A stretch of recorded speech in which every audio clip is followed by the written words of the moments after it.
అందరికీ నమస్కారం. Super mom అరుణ తెలుగు ఛానల్‌కి స్వాగతం. ఈ వీడియోలో ఇప్పుడు అధిక మాసం ఉన్నందుకు అరిసెలు అంటే అత్రాసాలు అంటాం కదా! అది శనగ బెల్లు, బెల్లము మరియు 33 ఆకులు, 33 వక్కలు ఈ గుడిలో ఉన్న అర్చకులకి దానం ఇచ్చాము. అది ఎలా అనేది ఈ వీడియోలో మీతో షేర్ చేసుకుంటాను. అధిక మాసం అంటేనే అది పురుషోత్తమ మాసం. 14 లోకాలకు అధిపతి అయిన శ్రీహరిని ఆరాధిస్తే మన జన్మ జన్మాంతరాల పాపాలు తొలగించుకునే అత్యంత పవిత్రమైన మాసం ఈ అధిక మాసం. ఈ మాసంలో మనం చేసే జప, తప మరియు దానాలకి 100 అంటే 100 రెట్లు ఎక్కువ పుణ్యం దక్కుతుంది అని మన శాస్త్రాలు చెప్తాయి. ఇవాల్టి వీడియోలో నేను ఈ పవిత్రమైన అధిక మాసంలో ఏ దానాలు ఇచ్చాను, మరి ఆ దానాల వెనుక ఉన్న ధార్మిక మహత్వం ఏంటి అనే విషయాలు మీతో షేర్ చేసుకుంటాను.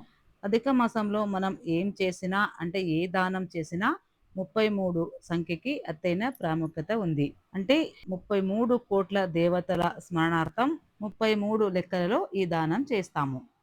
నేను పురోహితులకి ముఖ్యంగా 33 అరిసెలు, అత్రసాలు, కజ్జాయ, అపూపలు అని అంటాం కదా! అది దానంగా ఇచ్చాను. అధిక మాసంలో ఈ అరిసెల దానం చేయడం అత్యంత శ్రేష్టం.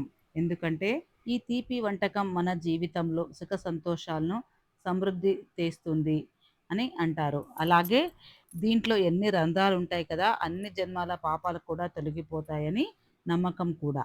శాస్త్రాల ప్రకారంగా అయితే ఇత్తడి లేదా రాగి పాత్రలో 33 అరిసెల్ని ఉంచి దానిపైన దక్షిణ పెట్టి దానంగా చేయడం సంప్రదాయం.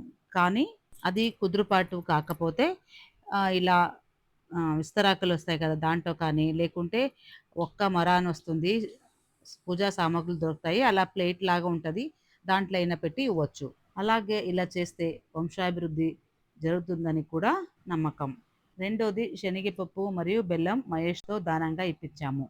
అది ఎందుకంటే జ్యోతిష్య ప్రకారంగా శనగపప్పు గ్రహానికి సంబంధపట్టింది. అంటే బృహస్పతికి అని. గురు బలం పెరగడానికి, జ్ఞానం మరియు ఐశ్వర్యం పెరగడానికి, అలాగే మనకేమైనా డబ్బులో ఇబ్బంది ఉంటే అంటే మనకి రావాల్సిన డబ్బులు కానీ లేకపోతే మనమే ఎవరికైనా అప్పులు ఇచ్చేది ఉంటే అవన్నీ కూడా నివారణ అవుతుంది.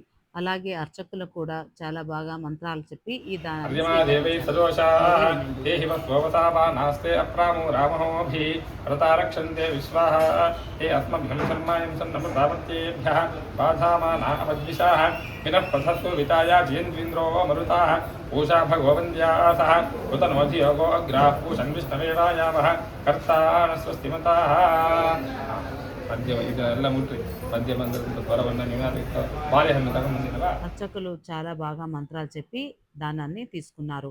వాళ్ళు కర్ణాటక వాళ్ళు అయినందుకు నాకు చాలా అనుకూలం అయ్యింది. మూడోది మా అమ్మాయితో 33 ఆకులు, 33 ఒక్క దానంగా ఇప్పించాను. మనం ఏ దానం చేసినా తాంబూలం లేకుంటే అది సంపూర్ణం కాదు అని చెప్తారు. అర్చకులు మన గోత్రాలు, పేర్లు అన్నీ అడిగారు.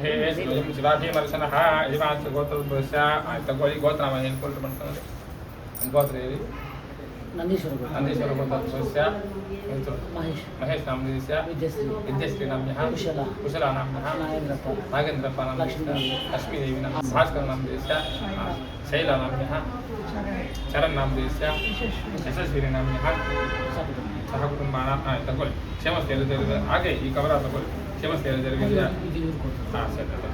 ಕ್ಷೇಮಸ್ಥೈರ್ಯ ಅಭಯ ಆಯುರಾರೋಗ್ಯ ಐಶ್ವರ್ಯ ವಿದ್ಯರ್ಥಂ ಓಂ काद्रुद्राय प्रचेतसे मिनुष्टामाय गम्याते वोचे भ्रन्तां प्रते यथा नो अधिकरत्पश्वेतद्रो यथा गवे यथा लोकाय रुद्रियं यथा नो मित्रवरुणो यथा रुद्रश्चिकेतति यथा विश्वे सदोषासा गाथपातिं यथपातिं रुद्रं जला शुभेशं तच्छय्यो सुन्दमीमहे यशुक्रय्य वसो योधिनन्यं विरोचाते श्रेष्ठो देवानां वसुः सन्नः करत्यर्वाते सुगं मेषाय मेष्ये रुद्रो नारिभ्यो गवे अस्मेतो मश्रियमधेहे प्रत्यानुनां अहिंसवक्तमेन वृन्दं नानपरं परिमाधमाराज्य दुरन्त आना इन्दोगाजे भज शास्ते प्रजा अमृतस्य परस्मिन्धामनृतस्य मूर्धानाभासनवेन आभूषन्ते स्वनवेनः. తాంబూల దానం అంటే సాక్షాత్తు లక్ష్మీదేవి స్వరూపం. మనం దానంలో ఏదైనా లోపదోషాలు ఉంటే వాటిని తొలగించి దానిని సంపూర్ణ ఫలం దక్కేలాగా చేసేదే ఈ తాంబూల దానం. పురోహితులకు భక్తి భావంతో ఈ 33 అరిసెలు, శనగపప్పు, బెల్లము మరియు తాంబూలం ఇచ్చి వారి పాదాలకి నమస్కరించి ఆశీర్వాదం తీసుకున్నప్పుడు ప్రతి ఒక్క క్షణం నాకు మనసుకి ఎంతో ప్రశాంతన ఇచ్చింది. దానం అనేది కేవలం ఒక ఆచారం మాత్రమే కాదు, అది మనసులో ఉన్న అహంకారాన్ని కరిగించి భగవంతుని కృపకి పాత్రలను చేసే ఒక అద్భుతమైన మార్గం. మీరు కూడా మీ శక్తి కొద్దీ ఈ అధిక మాసం ముగిసేలోపు ఏదైనా చిన్న చిన్న దానాలైనా చేసి పెద్ద పెద్ద అంటే అధిక ఫలం పొందండి. ఆల్రెడీ దానం చేసిన వాళ్ళు ఉంటే ఏ దానం చేశారన్నది కమెంట్లో తెలియజేయండి. ఈ వీడియో ఇష్టమైతే లైక్ చేయండి, అలాగే నలుగురికి షేర్ చేయండి. ఇంతటితో ఈ వీడియో ముగిస్తున్నాను. మరో వీడియోలో మిమ్మల్ని కలుసుకుంటాను. అంతవరకు నమస్కారం.